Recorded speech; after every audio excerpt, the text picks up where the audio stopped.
Well, as America honors the late President Bush, folks here also reflecting on his life. And as Emily Hamilton reports, that includes at least one man who says he knew the former president on a more personal level. She's here now with that story. Emily. Lee, most Americans knew former President George H.W. Bush as the leader of this country. Melvin Klein, though, got to know the man behind that title.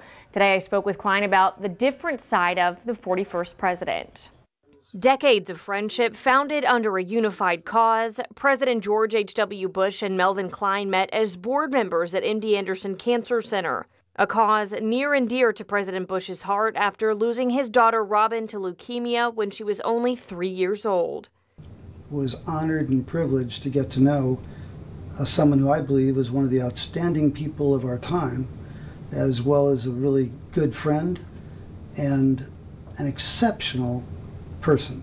Klein spent multiple summer vacations at President Bush's home in Maine, fishing and playing tennis. He was supposed to be my tennis partner. He'd sprained his ankle that morning, so I wasn't able to play, but he arranged a substitute for my doubles partner. And then he and Barbara Bush watched the match and had some select comments afterwards. Klein also wrote frequent columns for the local newspaper, and once stumped by writer's block, his good friend President George H.W. Bush gave him some handwritten inspiration. And the subject was all related to the importance of values and character and friendship and family, and how that was preeminent in his own value system.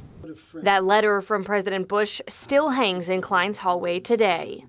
There aren't going to be many President Bush 41s around. People of real accomplishment, ability, and humanity and humility.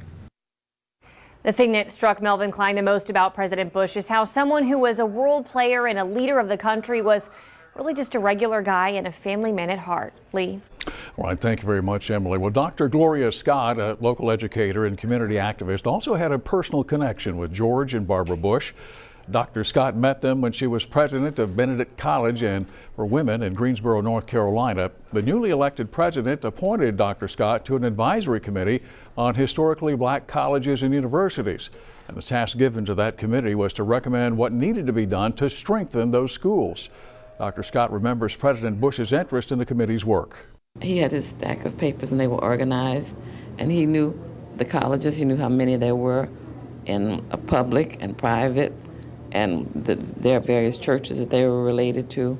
And so I was very impressed. He had done his homework. Dr. Scott stayed in touch with the Bushes over the years. She was invited to attend Mrs. Bush's private funeral earlier this year. She hopes to be invited to President Bush's services as well.